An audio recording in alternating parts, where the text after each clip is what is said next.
Last episode में हमने देखा था कि लूशियन नाइन से पूछता है कि अगर मैं फेल हो गया तो क्या तुम्हें इससे कोई प्रॉब्लम होगी, जिस पर नाइन कहते हैं कि मुझे भला क्या ही प्रॉब्लम होगी, ये मेरा लेजेंडरी फ्लेम है, इसलिए अगर तुम फेल भी हो गए तो मुझे इससे कोई भी नुकसान नहीं होने वाली। बस अगर तुम फेल हो गए तो मैं तुम्हारी बॉडी को छोड़ के चली जाऊंगी। तब लूशियन कहता है ठीक है फिर इस प्रोसेस को शुरू करो, जिस पर नाइन कहती है कि क्या तुम्हें डर नहीं लग रहा। तब लूशियन कहता है हाँ मुझे डर लग रहा है, मुझे आज से 2 महीनों बाद लीतोंग से हारने का डर लग रहा है, इसलिए बिना किसी देरी के इस प्रोसेस को शुरू करो। जिस पर अब नाइन कहती है तुम कितने बोरिंग हो, तुम मेरी बातों से डरे भी नहीं। यहाँ तक कि एक बार भी नहीं कहा कि नाइन अगर मैं फेल हो गया तो प्लीज मुझे छोड़ के मत जाना। तब लूशियन कहता है कि वो इसलिए क्योंकि मुझे पता था कि नाइन कभी भी मुझे डिफीट होते हुए नहीं देख सकती। जिस पर नाइन कहती कि वेल अगर तुम्हें मुझ पर इतना ही भरोसा है तो फिर चलो इस प्रोसेस को स्टार्ट करते हैं। जिसके बाद अब सीन चेंज होता है, हम देखते हैं कि लूशियन नदी किनारे बैठ के इस प्रोसेस को स्टार्ट कर देता है, जहाँ पर लूशियन को और पहले से चेंज हो चुका होता है। तब यहाँ पे थोड़ी देर के बाद डोंगी और मित्सु आ जाते हैं, जो लूशियन के ऑरा को देखते हुए कहते हैं कि देखो इसका ऑरा तो पहले से भी ज्यादा टेरिफाइंग लग रहा है। तब डोंगी कहता है कि ऐसा लग रहा है कि मानो उसने डिवाइन स्टेज के दूसरे लेवल को क्रॉस कर लिया है। जिस पर लूशियन अब अपनी आंखें खोलते हुए कहता है कि अभी गॉड ब्रेकिंग लिस्ट में फर्स्ट प्लेस में कौन है। तब डोंगी कहता है कि अगर तुम ऑल टाइम की बात कर रहे हो तो फर्स्ट प्लेस पे इस गार्डियन सेट का सबसे स्ट्रॉन्गेस्ट डिसाइपल चैंग फेंग है, और अगर फ्रेशर्स की बात कर रहे हो तो फर्स्ट प्लेस पे सुजून है, जो शायद मुरोन की कजन भी है। जिस पर लूशियन अब खड़े होते हुए कहता है कि मुझे नहीं लगता कि वो लड़की मेरे लिए मुसीबत बनेगी। तब डोंगी कहता है कि नहीं, इस मामले में तुम्हारी सोच बिल्कुल गलत है। मैंने सुना है कि उस लड़की का टेम्पर हमेशा हाई रहता है और वो पावर से मामले में मुरोन से भी ज्यादा पावरफुल है। जिसे सुन के लूशियन अब अपने ऑरा को अपेयर करते हुए कहता है कि मुझे नहीं लगता कि अब कोई भी मेरे रास्ते में आ सकता है, और इतना कि लूशियन पूरी तरीके से अपने ऑरा को रिलीज कर देता है। तब इसके पावर्स को देखते हुए डोंगी कहता है कि ये तो कम से कम डिवाइन स्टेज के 5वें लेवल की पावर्स है, जिस पर लूशियन इस पावर को भी अपने वैल्यू कार्ड से लिंक कर देता है। तब लूशियन ऐसा करते ही अब गॉड ब्रेकिंग लिस्ट में कुछ होने लगता है, जिस पर अब डिसाइपल विषय लाते हुए कहते हैं कि देखो गॉड ब्रेकिंग लिस्ट में पोजीशन फिर से चेंज हो रहा है। तब कुछ ही देर में हम देखते हैं कि अब फ्रेशर की लिस्ट में लूशियन का नाम सबसे टॉप में आ जाता है, जिसे देखकर डोंगी अब बहुत ही खुश होते हुए कहता है कि लूशियन फाइनली तुम टॉप पे पहुंच गए, अब फ्रेशर की लिस्ट में नंबर 1 पोजीशन होल्डर तुम ही हो। जिस पर लूशियन भी खुश होते हुए यस कहता है, और अब सीन चेंज होता है और हमें गार्डन सेट में एक दूसरे प्लेस का सीन दिखाया जाता है, जहाँ पर ये लड़की जो कि सुजून है वो अब बहुत ही गुस्से में कहती है कि आखिर किसकी इतनी हिम्मत हुई जिसने मुझे मेरे पोजीशन से किक कर दिया,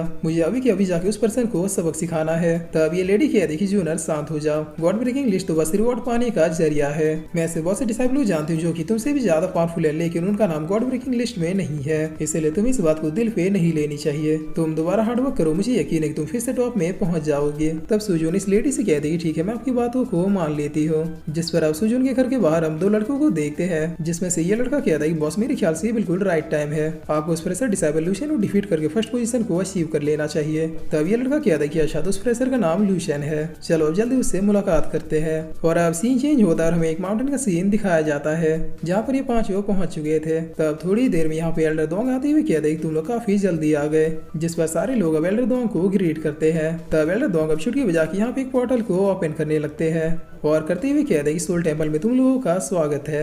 जिसके बाद एल्डर दोंग इस पोर्टल की ओर जाते हुए कहते हैं कि सबको मुझे फॉलो करो। तब एल्डर दोंग को फॉलो करते ही ये लोग एक अलग ही प्लेस में पहुंच जाते हैं और फिर इस प्लेस को देखते हुए कहते हैं कि एल्डर आखिर ये कौन सी जगह है। जिस पर एल्डर दोंग कहते हैं कि यही तो है सोल टेम्पल, ये सस्पेंस जैसे दिखने वाले प्लेस में अनगिनत ट्रेजर्स छुपे हुए हैं, जो एक नॉर्मल ट्रेजर से लेके एक गॉड लेवल का ट्रेजर भी हो सकता है। तब लूशियन कहता है कि लेकिन इतने बड़ी गैलेक्सी में हम उन ट्रेजर्स को ढूंढेंगे कैसे। जिस पर एल्डर दोंग कहता है कि ये तो तुम्हारे लक के ऊपर डिपेंड करता है, यहाँ हर प्लेस में हर सेकंड हजारों ट्रेजर इधर से उधर घूमते रहते हैं, तो अब ये तुम पे डिपेंड करता है कि आखिर तुम किस ट्रेजर को अचीव कर पाते हो। और हाँ ध्यान रहे तुम जिस भी ट्रेजर को अचीव करोगे उसका गार्डियन तुम्हारा टेस्ट लेगा, ये देखने के लिए कि तुम उस ट्रेजर के लायक हो भी या नहीं, इसलिए बस किसी ट्रेजर को अचीव करके खुश मत हो जाना। और ये क्या एल्डर दोंग अब यहाँ से जाते हुए कहते हैं कि ठीक है अब मैं जा रहा हूँ, तुम लोगों के पास अब 2 घंटों का टाइम है अपने ट्रेजर्स को अचीव करने के लिए। और हाँ एक और इम्पोर्टेंट बात, पर पर्सन बस एक ही ट्रेजर को अचीव कर सकता है, इसलिए जो भी चूज करोगे थोड़ा संभल के चूज करना। जिसके बाद एल्डर दोंग यहाँ से चले जाते हैं। तब ये लोग अब इस पूरे एरिया को देखते हुए कहते हैं कि आखिर हम लोग शुरू करें तो करे कहाँ से। जिस पर यंग होंग कहता है कि कहीं से भी शुरू करो, लेकिन गॉड लेवल के ट्रेजर्स को तो मैं ही अचीव करूंगा। तब लूशियन रोली को इशारा करता है और सीधे ट्रेजर्स को फाइंड करने के लिए निकल जाता है। जिस पर अब इन ट्रेजर्स के बीच में आते हुए लूशियन एक ट्रेजर को पकड़ता है, मगर ये ट्रेजर एक लो ग्रेड का आइटम था, जिसे फेंकते हुए लूशियन दूसरे ट्रेजर को ढूंढने के लिए निकल पड़ता है। तब इधर हम देखते हैं कि लूशियन के अंदर का ब्लैक पेपर अपने आप ही अपेयर हो जाता है, जिसे देखकर नाइनिची कहती है कि ब्लैक पेपर अभी अपेयर क्यों हुआ, क्या ये पेपर लूशियन को कुछ बताना चाहता है। और अब इधर लूशियन एक बहुत ही चमकदार ट्रेजर को देखता है, जिसे देखकर लूशियन कहता है कि मेरे ख्याल से वो कोई रेयर आइटम जरूर है। और ये सोच के लूशियन अब इस ट्रेजर को पकड़ लेता है, लेकिन ये ट्रेजर लूशियन यहाँ से फिसलते हुए बहुत ही फास्टली यहाँ से दूर चला जाता है, जिसे देखकर लूशियन कहता है कि ये तो मुझसे भी ज्यादा ज्यादा फास्ट है। और फिर लूशियन अब बहुत ही गुस्से में कहता है कि आखिर तुम कब तक मुझसे बचोगे। और फिर लूशियन नाइनयूजी से कहता है कि मुझे इस स्क्रोल को पकड़ने में तुम्हारी मदद चाहिए। लेकिन नाइनयूजी तो इधर इस ब्लैक पेपर को समझने में बिजी थे, जिस पर लूशियन कहता है कि क्या तुमने मुझे इग्नोर किया? ठीक है, मैं खुद से इस ट्रेजर को अचीव कर लूंगा। मगर तभी लूशियन के चारों तरफ किसी टाइप की एनर्जी अपेयर होने लगती है, जो लूशियन को लाइट की स्पीड से एक अलग ही प्लेस में ले आती है। और ये देखकर लूशियन भी बहुत ही ज्यादा शॉक था, जिस पर अब तभी लूशियन को सामने कोई बहुत ही पावरफुल चीज दिखती है। तब हमें पता चलता है कि लूशियन को इस प्लेस पे दरअसल ये ब्लैक पेपर लेके आया था। जिस पर अब लूशियन जैसे इस ट्रेजर को देखता है तो उसे पता चलता है कि ये तो एक गॉड लेवल का ट्रेजर है, जिसमें एक नहीं दो नहीं बल्कि चार एंशिएंट गॉड लेवल बीस्टों का एसेंस था। लेकिन लूशियन को अब इस ट्रेजर के बारे में कुछ भी समझ में नहीं आता है, क्योंकि वो भले ही जान गया था कि ये बीस्ट एंशिएंट है, लेकिन इसके लेवल लूशियन को नहीं दिख रहे थे। मगर इसके बावजूद ही लूशियन अब इस स्क्रोल को कैप्चर कर लेता है।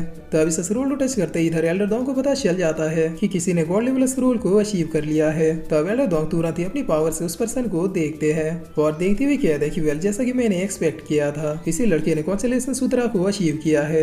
जिस पर ये दूसरे एल्डर कहते हैं कि आखिर ये हो क्या रहा है, ये बच्चा आखिर इस एरिया में पहुंच कैसे गया?